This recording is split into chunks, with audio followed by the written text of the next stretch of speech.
यमुना तट पे गौए चराए, यमुना तट पर गौए चराए।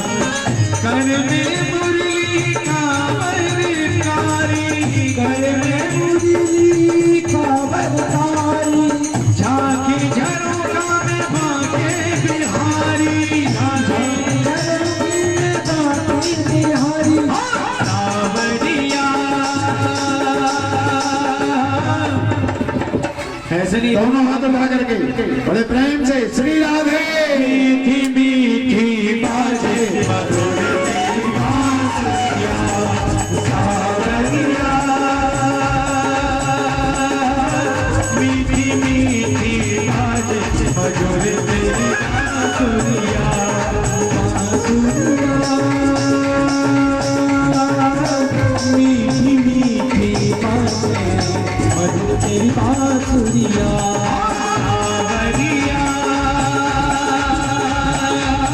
मीठी मीठी बाजे मधुर तेरी बांसुरिया, सावरिया मीठी मीठी बाजे मधुर तेरी बांसुरिया।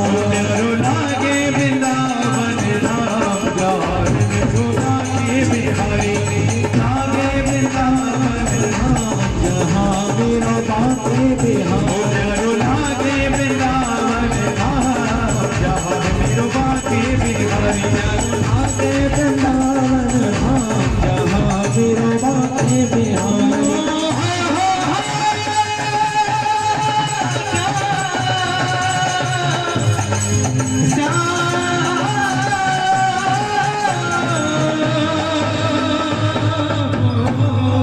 जय जय श्री राधे, बोलिए वृंदावन में हरि लाल की।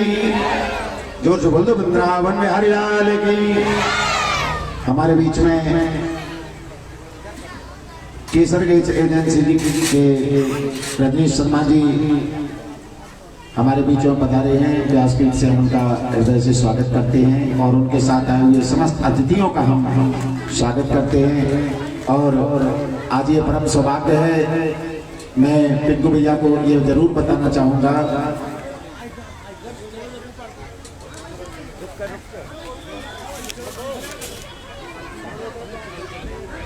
हेलो हेलो, बोलो टेकरी सरकार की जय हो, बोलो जोर से वाला भैया टेकरी सरकार की जय हो, बोलो बूढ़ा बालाजी सरकार की जय हो, बोलो भागवत भगवान की जय हो, बोलो राजा कृष्ण भगवान की जय हो।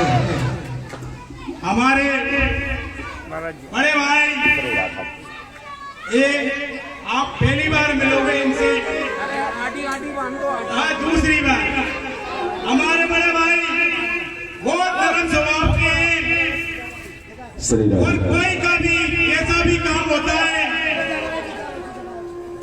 वो किसी को मना नहीं करते। जो हमारे विधायक जी थे कैलाश जी, उनके सपुत्र हैं केजर एजेंसी वाले। उनसे बड़े भाई से कहूंगा कि दो शब्द आप रखें।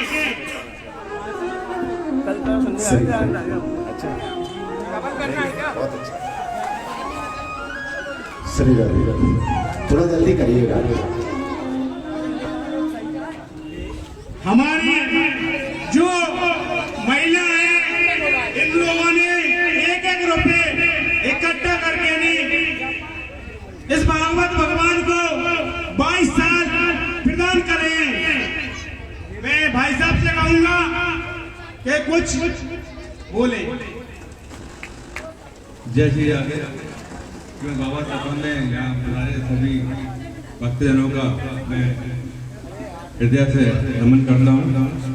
आप सभी ऐसे स्थान पर मौजूद हैं। बूढ़ा वाला जी, हनुमंता जी की सरकार जी अपने आप में एक तीर्थ स्थल है। आप यहाँ पर कथा का श्रवण करते हैं। आदरणीय महाराज जी के व्यासपीठ से और उनके संचालन के माध्यम से जो शिक्षा हमें प्राप्त हो रही है और जो धन लाभ आप ले रहे हैं, उनको मेरा कोटि कोटि नमस्कार। जो माँ शक्ति, जो महिला शक्ति, जो महिला मंडल है, जो ये कथा का आयोजन करते हैं हर वर्ष तरीका से 22 वर्ष होता रहा इनको करते हुए हुआ है, उनको भी मेरा सारा नमन। तो ये कथा करना और उसकी व्यवस्था संभालना अपने आप में एक बहुत बड़ा काम है। आप सभी यहाँ पर उपस्थित हुए और आपने सबने आनंद बुलाया, मौका दिया, उसके लिए आपका धन्यवाद। जय श्री राम। बहुत बहुत धन्यवाद। श्री राधे राधे। पधारे समस्त अतिथियों का व्यासपीठ से स्वागत है। सभी थोड़ा सा भालचंद जी गंगा चलिए बैठ जाइए, चलिए ये पहले व्यवस्था करनी चाहिए, पहले भी कहा था कि थोड़ा सा बैठ जाइए। श्री राधे। थोड़ा सा मंच के आसपास थोड़ा शांति का परिचय दीजिएगा। बोलो वृंदावन बिहारी लाल की जय। तो भगवान जंगल में बैठे हुए हैं, ब्रजवासी भगवान का श्रृंगार कर रहे हैं। कैसे? मारे पीड़म नटवर बपो, भगवान के सिर पर मयूर पंख शोभित हो रहा है और भगवान मयूर पंख धारण कर रहे हैं। काकभूषण जी निरंतर भगवान का चिंतन करते हैं, लेकिन भगवान मयूर का ही पंख धारण करते हैं। मयूर ही एक ऐसा पक्षी है जो रहता संसार में, लेकिन संसार की वासनाओं से मुक्त। उसी प्रकार से भगवान मानव बतलाना चाहते हैं कि मैं भी रहूंगा संसार में, लेकिन संसार से भगवान का नाम ही अच्युत है, नाच्यवती स्वरूप, जो कभी अपने स्वरूप से विचलित नहीं होता।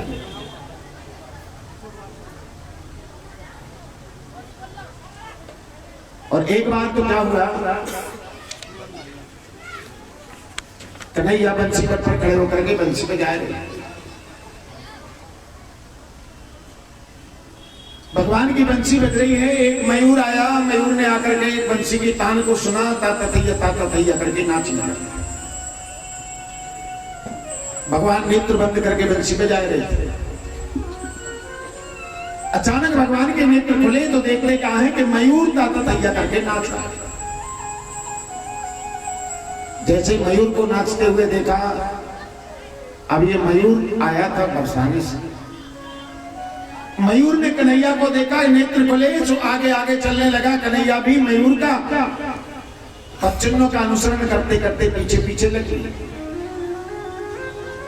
जाकर के पहुंच गए बरसाने में। मयूर कुटी के ऊपर भगवान बंसी बजाए रहे। उसी समय ब्रजवान नंदिनी राधा रानी यमुना जी में जल भरने के लिए जा रही, जल भर करके आ रही थी। रास्ते में मधुर बंसी की तान सुनाई दे। विचार आ गया, वो हो कितनी सुंदर बंसी, चल करके जरा बंसी वाले की छवि को तो देखा जाए। सीधे पहुंच गई जाकर के जहां पर मयूर कुटी के ऊपर कन्हैया बंसी बजा रहे, और कन्हैया को बंसी बजाते हुए देखा। और जो कन्हैया के ऊपर दृष्टि पड़ी तो अपलक नैनों से कन्हैया को निहार रही है, और कन्हैया नेत्र बंद करके बंसी बजा दो।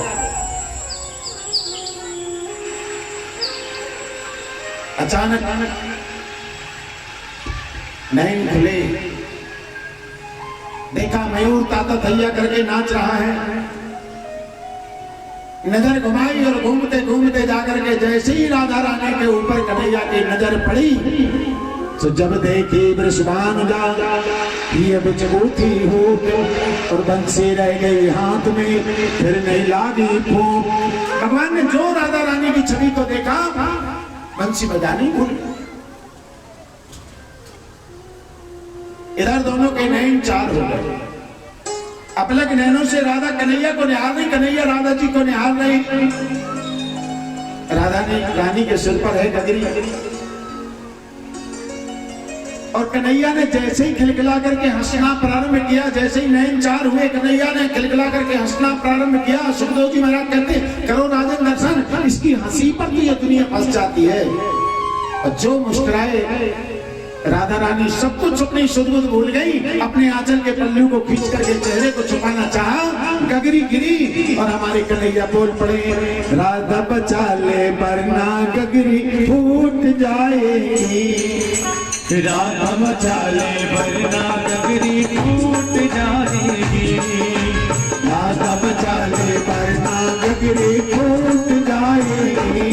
मोहन की नजरें, मोहन की नजरें तेरा सब कुछ लूट जाएगी। राधा बचा ले वरना नगरी टूट जाएगी। राधा बचा ले वरना नगरी टूट जाएगी। बड़े प्रेम से श्री राधे।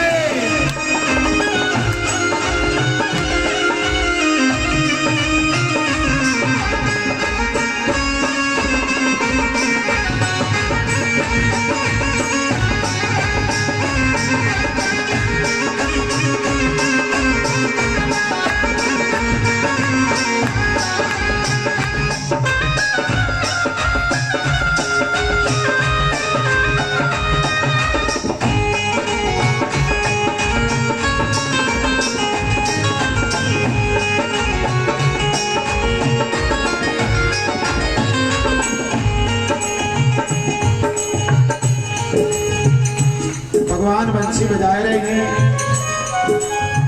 प्रेमाधिक्य के कारण राधा रानी ले जाएगी। अब जैसे राधा रानी ले जाई तुरंत दौड़ गए, चेहरे को छुपा करके दौड़ती चली जा रही है। और कन्हैया उस प्रेम मिलन की अपलक नैनों से उसी मार्ग को निहार रहे जिस मार्ग से राधा रानी जाएगी। राधा रानी तो बृंदावन भवन की ओर सीधी प्रविष्ट हो जाती है, ओझल हो जाती है। लेकिन कन्हैया जैसे ही मुड़ करके देखा उसी समय पर मयूर ने अपने पंखों का परित्याग कर दिया। कन्हैया ने जाकर के पंख को उठाया। आज तू प्रिया प्रीतम के मिलन का प्रतीक बना है। आज से तो भूमि पर पड़ा नहीं रहेगा। मैं तेरे को अपना सिर का भूषण बनाता हूँ। और भगवान ने मयूर पंख को अपने सिर का भूषण बना देते हैं। बोलिए भक्तवत्सल भगवान की जय। आज के बाद तू भूमि पर पड़ा नहीं रहे। तो नटवर बपू तो भगवान सिर पर मयूर पंख सुशोभित हो रहा है। और भगवान का बपू कैसा है देखा होगा। दो ही लोग श्रृंगार किया करते हैं। एक तो नट रस्सियों पर करतब दिखाता है, लोगों को रिझाने के लिए बढ़िया श्रृंगार करके आता है। या तो नट श्रृंगार करता है अथवा बर माने दूल्हा। दूल्हा भी महाराज बढ़िया श्रृंगार करके आता है, क्योंकि जिंदगी में एक ही बार तो सजने का मौका मिलता है, फिर तो रोना ही रोना है। तो या तो नट श्रृंगार करता है या बर श्रृंगार करता है। और हमारे कन्हैया का बापू नट बर बपू दोनों से श्रेष्ठ करनेयो कर्णिकार। एक कनेर का पुष्प है, कभी ब्रजवासी इष्टान में लगा रहे हैं, कभी इष्टान में लगा रहे, कभी सिर का भूषण बना रहे।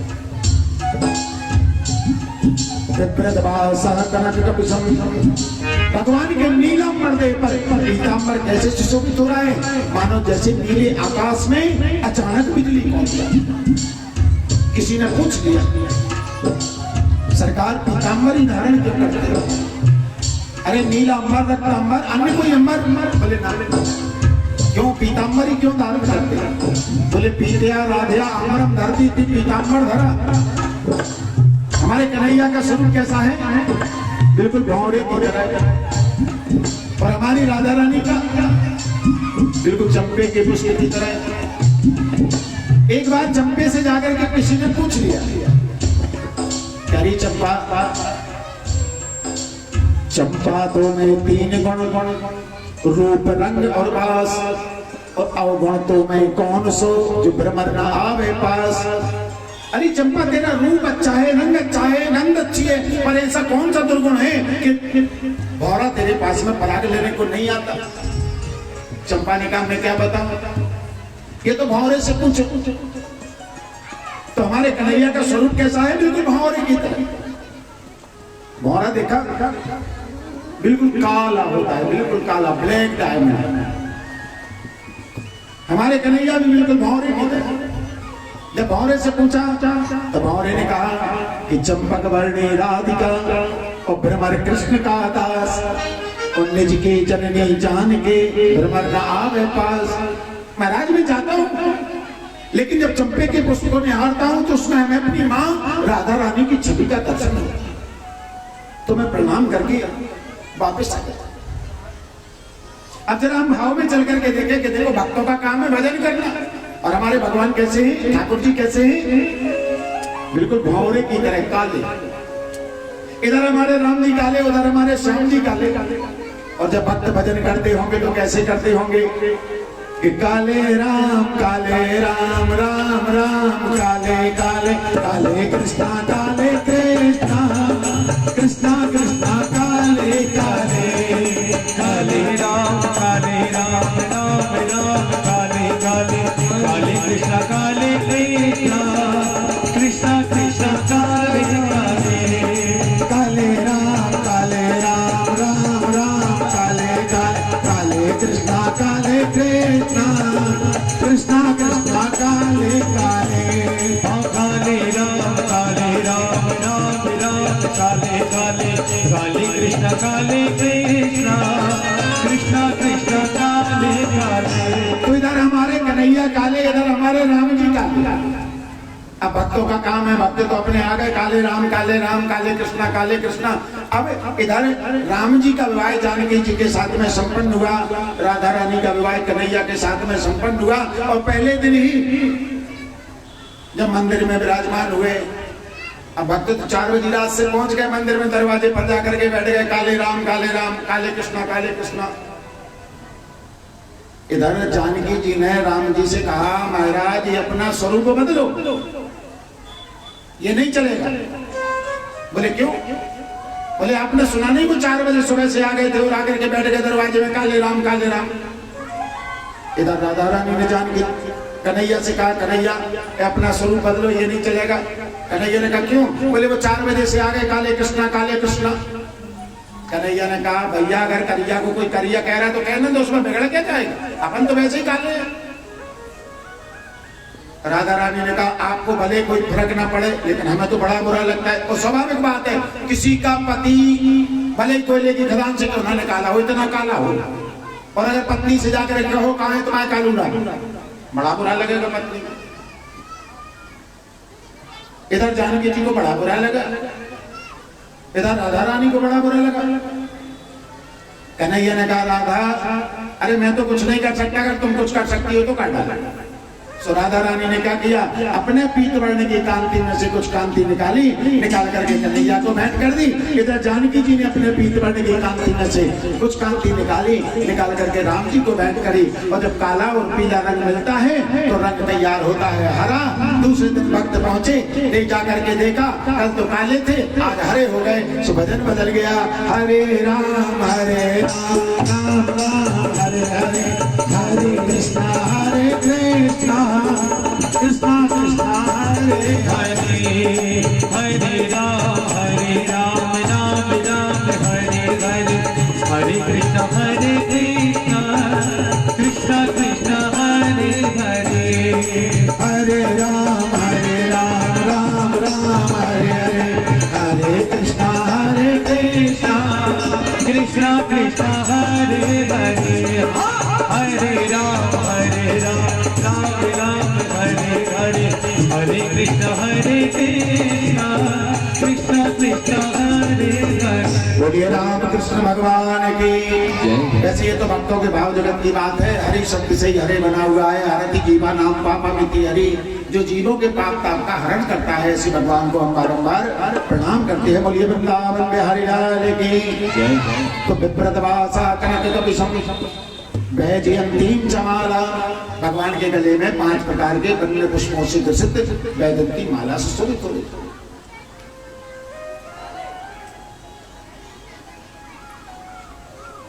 रंधान वेणुरधर सुदया, भगवान के अग्रोष्ठ पर बंसी सुशोभित हो। और ये बंसी की तो गोपियां सराहना करती हैं कि देखो इसने कितना तप किया होगा। पहले बांस बनी, फिर काटी गई, फिर छिद्र किए गए, और फिर भगवान अपने अग्रोष्ठ का तकिया लगा करके उसकी सेवा कर रहे। क्यों? बंसी कौन है? जब भगवान राम अवतार में भगवान भोले बाबा आए थे तो वो एकादश रुद्र हनुमंत लाल जी के रूप में आए थे, और आज कृष्ण अवतार में जब भगवान भोले बाबा पधारे हैं तो बंसी बनकर के आए। रुद्रांश का सहबंस भगवान भोले बाबा ही साक्षात बंसी बन करके आए और भगवान मानो बंसी की सराहना करते हैं। भगवान मानो अपने अदृष्ट का तकिया लगा देते हैं और उंगलियों से उनके चरणों की सेवा कर रहे हैं। तो गोपियां कहती है कि देखो कितनी सेवा करेगी, कभी काटी गई, फिर छिद्र किए गए, और तब जाकर के इसको गोविंद। और एक तरफ भगवान ने सूत्र दिया है कि मोहि कपट छल छिद्र न भावा, और बंसी में तो छिद्र है, परंतु भगवान बंसी क्यों स्वीकार कर लेते? तो हमारे संतजन कहते हैं छिद्र तो है परंतु कपट नहीं है, ग्रंथि नहीं है। इधर से उधर तक बोली है, जो कुछ भी आता है सो इधर से जाता है, इधर निकल जाता है, कोई छुपा करके नहीं रखती। तो गोपियां कहती हैं लाला ये चाहे जब बंसी मत जगा दिया कर ले, क्यों? बोले देखो लाला हम जंगल में जाती हैं, जंगल से सूखी सूखी लकड़ियां चुन करके लाती हैं, घर में चूल्हा जलाती हैं। जैसे ही चूल्हा जला तैयार हुआ उसी समय पर तुम बंसी बजा देते हो तो नीरस मेघो रस्ताम, उन सूखी लकड़ियों में से जल की अविरल धारा निकलती है, और जो हम आग तैयार करते हैं, चूल्हा तैयार करते हैं, वो शांत हो जाता है, तो भोजन ही नहीं बनता। इसलिए लाला खास करके जब हम भोजन बना दी तब तो तुम बंसी बजाई मत कर। कन्हैया ने कहा जब तुम भोजन बनाती उस समय बंसी बजेगी तो उसमें भोजन में बंसी की मिठास आएगी। गोपियां कहती जब भोजन बनेगा तब तो मिठास आएगी।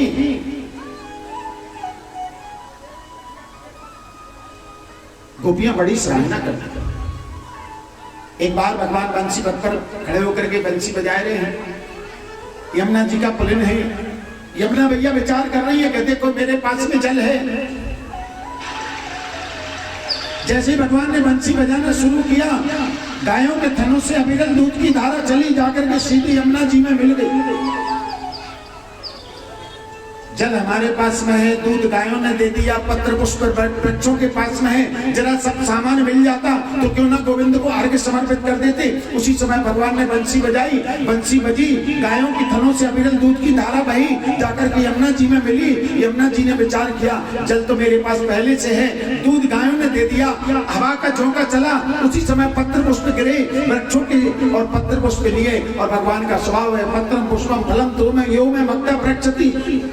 तुरंत यमुना मैया ने दूध गायों का लिया, जल अपना लिया, वृक्षों से पत्र पुष्प लिए, बढ़िया अर्घ तैयार किया। आया हवा का झोंका, जैसे हवा का झोंका आया लहरें उठने लगी, और एक लहर इतनी तीव्र उठती है कि जाकर के सारा अर्घ यमुना मैया ने गोविंद के चरणों में समर्पित कर देते हैं। बोलिए यमुना महारानी की जय। मानो यमुना महारानी भक्तों के भाव को भगवान के चरणों में समर्पित करने का काम कर रहे कि मीठे जल मीठे रसे से भरोरी महारानी लागे, महारानी लागे, मन घरो घरो जमुना जी पानी लागे। मीठे रसे से भरोरी राधा लागे, महारानी लागे, मन घरो घरो जमुना जी पानी लागे। रस से भरोरी राधा रानी लागे, महारानी लागे, मन भरो भरो यमुना जी को लागे। ओ राधे राधे राधे राधे राधे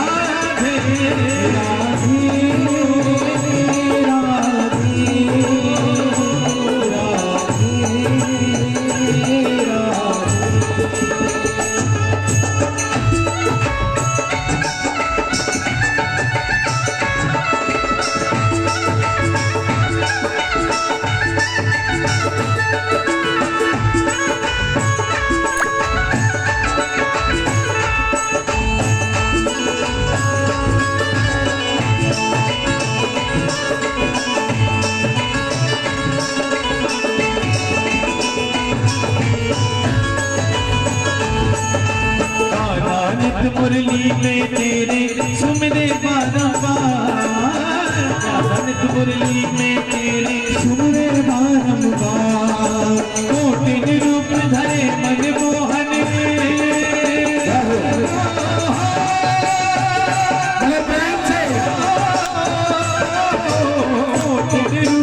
धरे मनमोहन को न पावे पान, हर हर को न पावे पान।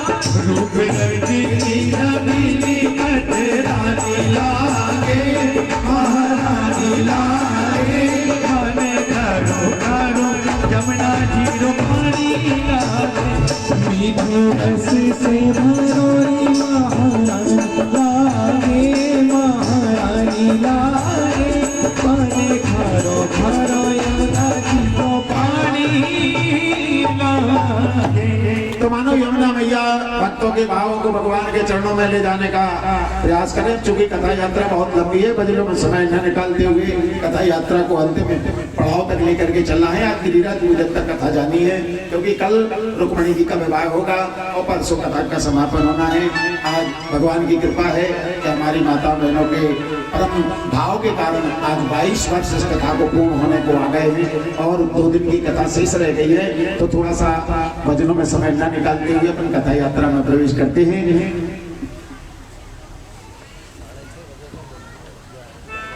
आरती हाँ सारी तो इतै वेणुरवं राजन सर्वभूत मनोहरम। भगवान ने भागवत में 2 जगह पर बंसी बजाई। एक बंसी जो बजी है आज भगवान जो बंसी बजा रहे हैं वो कैसी? सर्वभूत मनोहरम। चराचर जगत को लुभा लेने वाली बंसी आज भगवान बजा रहे हैं। दूसरी बार जो बंसी बजेगी वो सर्वभूत मनोहरम नहीं, वो केवल पात्रों को सुनाई देगी, केवल योगियों को सुनाई देगी। रंधान वेणु अरधर सुदया पूर्णयन गोप वृंदई। तो भगवान बंसी बजाते हैं तो गोपियां सराहना करती हैं।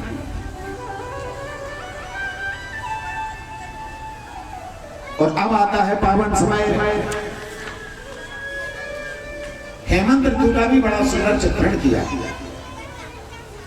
हेमंत ऋतु में गोपियां एक व्रत धारण करती हैं और व्रत धारण करते हुए क्या करती हैं कि सुबह सुबह भोर में जाती हैं, 4 बजे से उठ करके यमुना जी में स्नान करती हैं और घाट पर ही यमुना जी कात्यायनी मैया का पूजन करती हैं और वरदान मांगती हैं कि कात्यायनी महामाये महायोगिन्यधीश्वरी नंद गोप सुतम देवी पतिमय कुरुते नमः।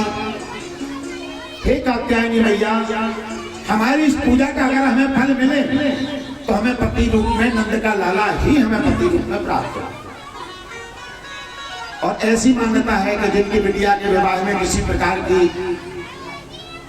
परेशानियां आती हैं, इस मंत्र का अगर जाप कराया जाए तो विवाह में आने वाली व्यवधान जो है वो दूर हो जाती है और अच्छे वर की प्राप्ति होती है। तो गोपियां व्रत धारण करती हैं और वरदान मांगती हैं कि नंद गोप सुतम देवी नंद का लाला ही हमें पति रूप में प्राप्त हो। परंतु इनके स्नान में एक दोष है, और दोष क्या है? यमुना जी में जाती हैं, निर्वस्त्र होकर के स्नान करती है और निर्वस्त्र होकर के स्नान करने से यमुना मैया, क्योंकि नदी में सरोवर में कभी बिना वस्त्र के स्नान नहीं करना चाहिए। वरुण देवता का अपमान होता है, यमुना मैया का अपमान होता है। एक दिन भगवान को लगा कि इनके दोष को दूर करना चाहिए। गोपियां भोर में चली, भगवान पीछे पीछे लग लिए। जाकर के गोपियों ने जैसे ही अपने वस्त्रों का परित्याग किया, वस्त्रों का परित्याग करके यमुना जी में प्रविष्ट हुई। जाकर के भगवान ने सबके वस्त्र उठाए और ले जाकर के वृक्ष के ऊपर बैठे।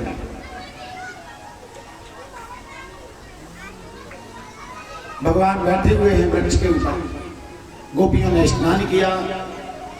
जैसे ही बाहर आने लगी तो घाट पर नजर दौड़ाई, वस्त्र तो है ना, वस्त्र कौन ले गया?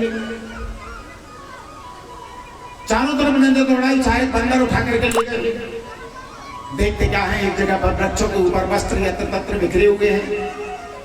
बीच में कन्हैया बैठे हुए हैं और जैसे कन्हैया को देखा, एक गोपी चलाई, हे लाला हमारे वस्त्र ला करके दो, वरना भी हम नंद बाबा से शिकायत करेंगे। कन्हैया मुस्कुराए।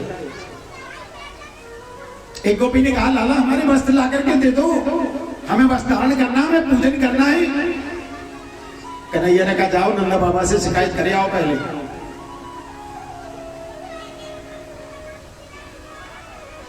अभी धमकी दे रही थी ना कि नंद बाबा शिकायत करेंगे, जाओ शिकायत करके आ जाओ। अब गोपियां अभी जिस अकड़ में बात कर रही थी ना कि अभी मैं नंद बाबा शिकायत करूंगी, भगवान ने 1 मिनट में 500 सीढ़ी नीचे ला करके खड़ा कर दिया, जाओ शिकायत करके। हाथ जोड़ लिए, गोविंद गोविंद हम जाने की स्थिति में नहीं। क्यों? बोले हमारे तन पर वस्त्र नहीं। भगवान ने कहा कैसे गई थी? बोले जब हम गई थी तब यहां पर कोई था नहीं। भगवान ने कहा कैसे नहीं था?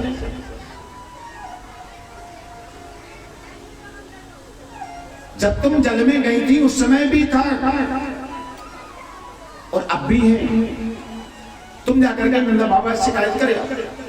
तब गोपियां हाथ जोड़ करके खड़ी हो गई, गोविंद अरे तुम्हें मालूम कि हम तुम्हारी कौन है? भगवान ने कहा नहीं मालूम। तो गोपियां कहती हैं गोविंद हम तो तुम्हारी दासी हैं, दासी। अभी अकड़ दिखा रही थी और 500 सीढ़ी नीचे ला करके खड़ा कर दिए, सब कह रही कि हम तो तुम्हारी दासी हैं। और ऐसी नहीं कि पैसे दे करके खरीदी हो ना, अशुल्क दास का, बिना मोल की दासी है गोविंद, हम तो तुम्हारी दासी हैं। श्याम सुंदर देदास से कर्माम तमोदितम, गोविंद हमारी रक्षा करो, हमें वस्त्र दे दो। भगवान ने कहा गोपी तुमने अभी अभी क्या कहा कि तुम हमारी दासी हो? बोले हाँ। तो दासी का धर्म क्या होता है? दासी का धर्म होता है मालिक की आज्ञा का पालन करो। और जब तुम हमारी दासी बन गई हो, तुमने कहा कि हम दासी हैं, तो मैं मालिक तुम्हारे लिए आदेश देता हूं कि तुम एक एक करके आओ और अपने अपने वस्त्र ले जाओ।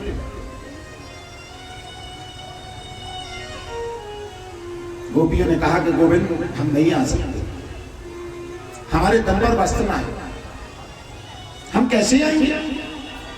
भगवान ने कहा गई कैसे थी? बोले उस समय कोई था नहीं। भगवान ने कहा कैसे नहीं था? उस समय भी मैं था, मैं जल में, नभ में, आकाश में, कण कण में, हरि व्यापक सर्वत्र समाना, मैं तो सब जगह पर बैठा हूं। मैं लता पत्तों में था, मैं पहले भी था, अब भी हूं। तुमने ये कैसे मान लिया कि उस समय मैंने, मैं पहले भी था, मैं आज भी हूं, और जब कुछ नहीं रहेगा तब भी केवल मैं ही रहूंगा, मेरे अलावा कुछ नहीं।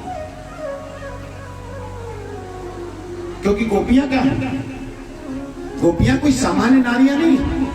अगर गर्ग संहिता को उठा करके देखें तो कितने प्रकार की गोपियों का वर्णन आता है। श्रुति रूपा, ऋषि रूपा, साधन सिद्धा, कृपा सिद्धा, गोलोक वासनी, दंडकारण्य के ऋषि, मिथिलापुरी की नारियां, आज सब गोपियां बन करके आई।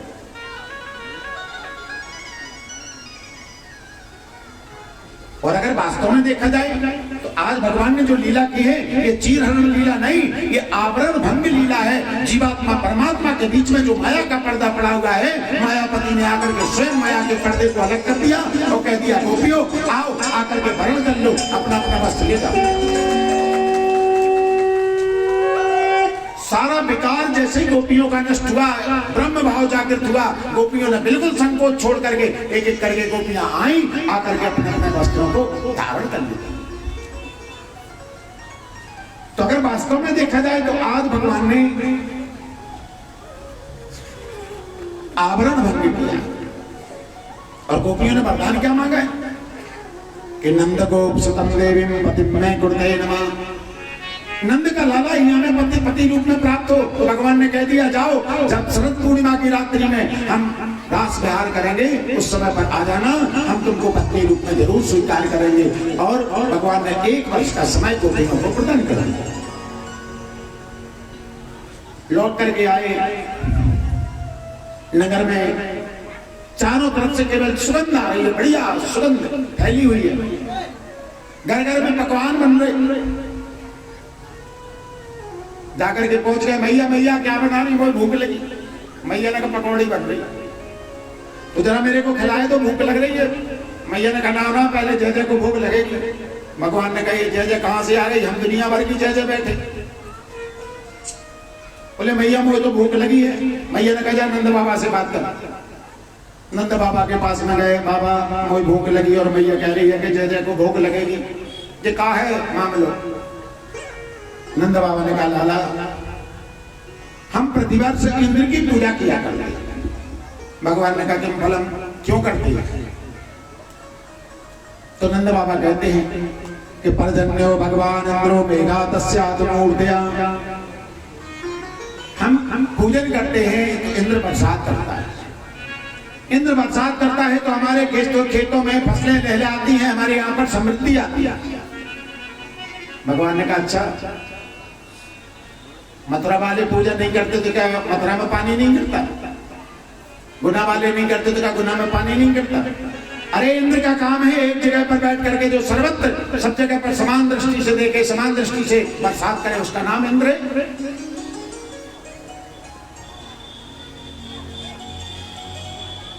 कन्हैया ने कहा बाबा जी इंद्र मंदिर की पूजा में क्या छूना है धरोगा? अरे कर्म की पूजा करो, करना है तो कर्म की पूजा करो। देखो महाराज गिरिराज महाराज से हमको लकड़ियां मिलती है, हमारी गायों को भोजन मिलता है। अरे कर्म की पूजा करो बाबा। और जैसे ही बाबा को समझायो सो बाबा की बुद्धि घूम गई। बाबा ने कहा लाला क्या करना है? बोले बाबा गिरिराज महाराज की पूजन करेंगे। ब्रजवासी आ गए, ब्रजवासी ने कहा है लाला बाबा जाकी तो छोड़ने की बात में मत आ जाइए वरना अभी कुछ गड़बड़ है जाए। तो कन्हैया ने कहा गड़बड़ का हो? बोले इंद्र नाराज हो जाएगा तो कुछ। कन्हैया ने कहा बाबा इंद्र के नाराज होने से कुछ नहीं होने वाला है, क्योंकि अगर तुम ये सोच रहे हो कि हमारे लिए दुख आएंगे तो दुखम सुखम भयम क्षेमम कर्म बेबावी पद्धति। अगर ना तो कोई देवता किसी को दुखी बनाता है ना किसी को सुखी बनाता है। अरे दुख देने वाले हमारे कर्म, सुख देने वाले हमारे कर्म। जो जस करें सो तस फल चाखा। हम जैसा करके आए हैं वही तो हमें भोगना पड़ेगा। अब उस इंद्र को क्यों हम बीच में ला रहे? कर्म की पूजा करो। बाबा की बुद्धि घूम गई। कन्हैया ने कहा बाबा दो ही देवता हैं, उत्तर में गिरिराज महाराज, दक्षिण में तिरुपति बालाजी महाराज, बिल्कुल प्रत्यक्ष देव हैं। कहीं भी नाम ले लो तुरंत कल्याण। बोलो गिरिराज महाराज की। तो बोलो लाला बता क्या करना है? अगर कुछ गड़बड़ है गई तो? भगवान ने कहा गड़बड़ है जाएगी तो हम तो बैठे हैं, काहे को चिंता कर रहे हो? चलो क्या करना है? बोले एक काम करो, जो कुछ घर में बन रहा है वो लेकर के चले।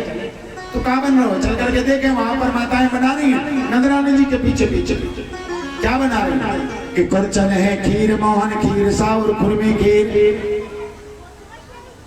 खजला जलेबी कलाकंद बालूशाही है। और मैं मोहन थार मेवा बाटी, मथरी में सूरपाग, केक रसगुल्ला संग रबड़ी सुहाई है। किसी ने कहा मीठो बना के रख ली। अरे जरा नमकीन बोले बनाया है? बोले भुजिया नमकीन सेव कटिया सकल पारे, गुजिया समोसा पापड़ पकौड़ी बनाई है। और मधुपशामानंद बाबा यशोदा सब सामग्री लेकर गिरिराज आज भोग में सजा महाराज की तलहटी में। तो गिरिराज कार्तिक शुक्ल पक्ष प्रतिपदा के दिन, जिसको हम अन्नकूट कहा करते हैं, अन्नकूट के दिन भगवान ने गिरिराज जी की पूजन कराई है। आइए हम सब मिलकर के बड़े प्रेम से भाव से चले गिरिराज महाराज की पूजन। भगवान ने कहा ब्रजवासियों से, ब्रजवासी एक काम करो, पहले अपने गिरिराज महाराज को स्नान कराओ। ब्रजवासियों ने कहा देख भैया यहाँ सुनना चलेगा। एक मिनट शांति। ऐसा ना चलेगा कि थाली में भोग रख दियो, घंटी बजाए दी, जल घुमा दियो, पर्दा लगाए दियो, थाली उठाए लियो और खाए लियो, ये ना चले। तो बोले तुम्हारे गिरिराज को आकर के पानो पड़ेगा। बोले मंजूर। बोले दूसरी बात अगर कोई गड़बड़ है गई तो? भगवान ने कहा गिरिराज महाराज रक्षा करेंगे।